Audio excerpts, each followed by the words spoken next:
Voici Quetzalcoatl, le dieu Maya, qui est le dieu des enfers. Ce que nous avons là, c'est une image d'une sculpture très complexe dans laquelle le dieu, si vous regardez son visage, semble sortir de la gueule d'un serpent. Regardez maintenant cette image. Vous voyez que les anneaux du serpent ressemblent clairement à une glande pinéale. Et ce qui est encore plus intéressant à noter, mais je ne sais pas si vous arrivez à le voir, c'est le collier qui entoure la langue du serpent. C'est comme si le dieu portait un collier dont plusieurs parties semblent représenter des pommes de pin parcourues par des vagues énergétiques. Le symbole de la glande pinéale, une pomme de pin au bout de son sceptre.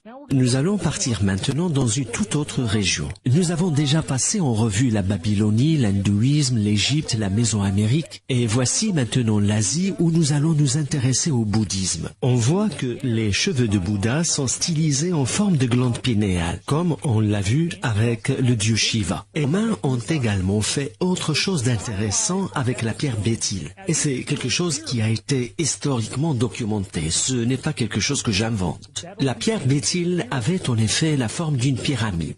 Voilà qui est intéressant. La pierre bétyle devient une pyramide et si vous regardez tout à fait en bas, vous voyez que l'une des pyramides possède un couronnement. Il y a une ligne de démarcation très visible et au-dessus, il y a un couronnement. Tandis que sur l'autre face de ces pièces de monnaie, il y avait souvent l'image des dieux zélés. Et dans un autre exemple, nous avons une pièce romaine avec un bétyle sur une face et un aigle sur l'autre. Si vous pensez que tout cela commence à vous sembler curieusement familier, vous avez raison de le penser car le grand sceau des États-Unis a l'image d'un aigle d'un côté et une pyramide de l'autre, exactement comme sur les pièces de monnaie romaines. Car l'aigle est un autre symbole pour les dieux. Et dans certains cas, ce sont des vrais dieux qui figurent sur ces pièces. Le bétyle, le troisième œil, la glande pinéale ont été stylisés en forme de pierre et puis d'une pyramide, avec un couronnement au-dessus. Ce que nous avons là, c'est une pièce romaine, mais qui a été copiée et reproduite sur la devise américaine. Pourquoi? Qu'y a-t-il là-dessous?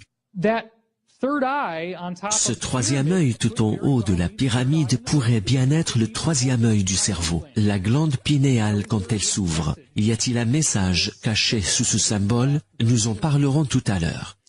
Je vous ai montré des pièces grecques, des pièces romaines, et il est tout à fait clair que la légende de la glande pinéale fut quelque chose de répandu pendant très longtemps. Et bien sûr, vous vous rappelez que j'ai parlé dans la vidéo Énigme autour de l'année 2012 du Vatican et de la cour de la Pigne où se trouve une sculpture massive en bronze. L'une des plus grandes sculptures du Vatican est une gigantesque pomme de pin. Et puis, regardez ces oiseaux de chaque côté de la pomme de pin.